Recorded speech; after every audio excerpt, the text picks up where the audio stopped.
wondered what it's like to work at Erasmus Magazine as a student freelancer? Today you will be getting the answers from journalists at AM.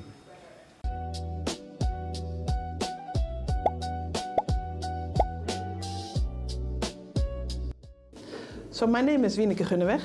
I'm the editor-in-chief of Erasmus Magazine. So we're the independent journalism platform of the university. Here to report for students and staff of the university, and we work with a team of editors and also with a large group of students. I'm Esther Dijkstra. I'm the editorial assistant and also the art director of Erasmus Magazine. I supervise the photographers and illustrators. I am Elmer Smaling. I am the deputy editor-in-chief. So I'm the follower of the University Council, so I'm always there. Here I am involved with the development of the new website, for example, but I also supervise students and I write articles myself.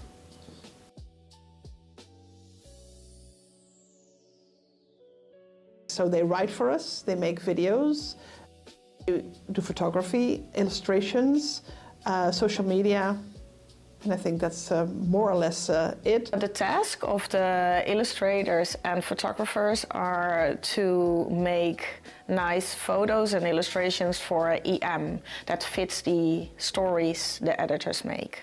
Usually a team consists of a videographer and a video reporter, so they usually go around campus together. They will be briefed in advance, usually talk about what the video is about, and then they have to make a call sheet in which they look for the angle of the video and the different shots that they can take during the video and the questions that they ask to students or the people that they are going to interview.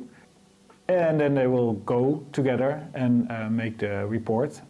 And one of them will edit it, and the video reporter will write an article that will be published alongside the video.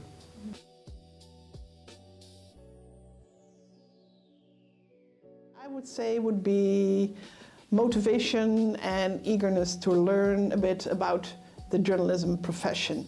Not per se because they want to become journalists or working in journalism, because it can also be that they're studying medicine, for example, and they want to become doctors, but they really like to do something on the side as a student job, which is a bit more than, I don't know, working in a bar. But there must be something of quality, of course, but there's always space to grow.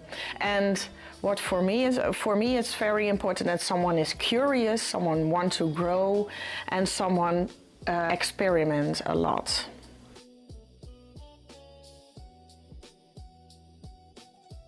Skills people learn here as students, I think, is to, well, first of all, they learn about journalism and how it works, and of course it's a profession that you really need to learn by doing. So yeah, you're developing skills like picking up a phone and calling someone you don't know and ask questions. Go out on the street and ask questions and ask follow-up questions.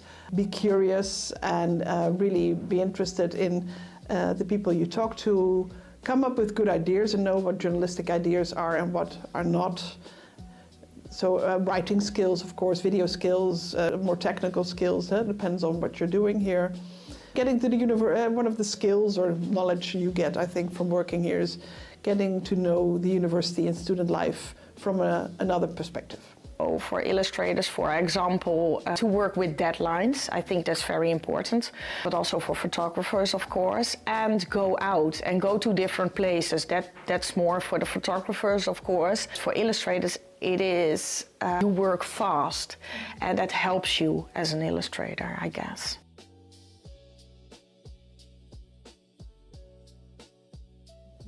Differentiate, I think, most from working at EM from maybe being on a social media team or just being a student assistant for a professor.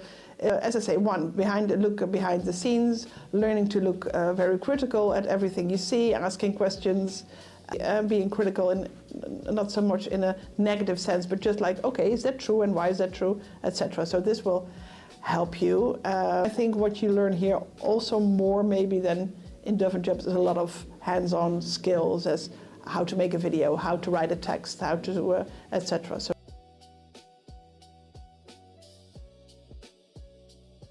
we always tell students that studies go first. So if they have exams, for example, it's okay to say no to an assignment. Actually, the freelance students, they can get as many jobs as they want, but also as few jobs as they want. So if there's a busy time, then they can skip a little bit and we don't blame them for it.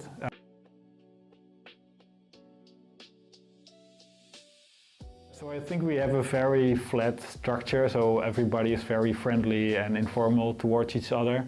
Take everybody seriously, whether it's the intern in his first week or a professional freelancer that has been working here for 30 years. We have them both, and everybody talks to each other and is nice to each other and just tries to help one another. I think we have a lot of fun here at the office, but I'm very strict with deadlines. When I need an illustration in before 12 the next morning, if it's not there, I will call you.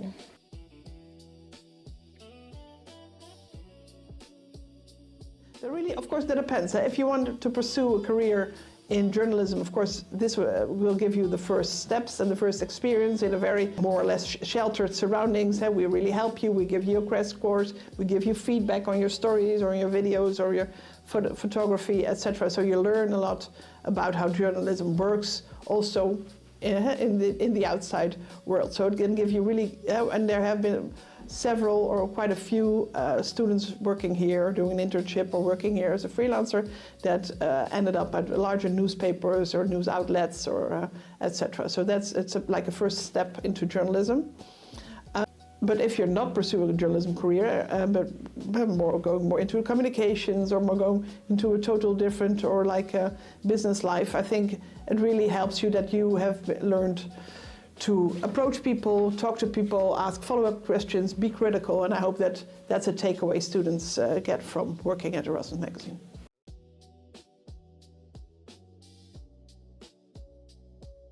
So for example, if you're not a first-year student anymore, you can just go to the Eureka Week for EM and be at all the parties as a VIP guest and report about them.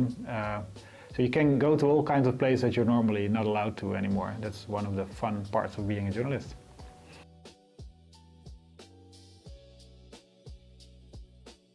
All EUR students are eligible to work here.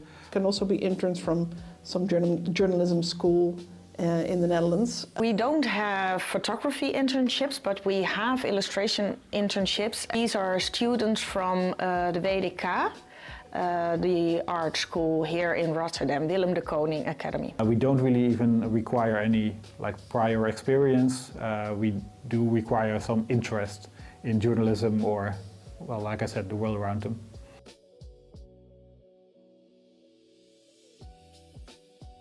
So usually and this year this will also be the case, we're going to recruit before the summer. I'm assuming somewhere in May. And then for the next upcoming year. So first we're going to look, okay, what kind of students is working for us now, who's staying, who's leaving, what do we need, how we're going to structure things, and how many people do we need for how many hours, more or less, a week. And then we're going to send out the vacancy on our socials, on our website. So just look there and see if we have the vacancies before the summer, somewhere in May, June, so that we have people ready for the next academic year, hopefully also for the Eureka Week and the introduction period to start working at EM. We have an internship every year for 5 months for students who are doing the illustration department at Willem de Koning Academy, and I go every year in October. I go to portfolio night and I talk to some people, give advice, etc. And then they can send me an email with their portfolio, and yeah, there is a job interview, and after that I choose someone. You heard it here first. That's all for today. Keep tuned for the second part where we will interview student freelancers to get their opinions about the matter.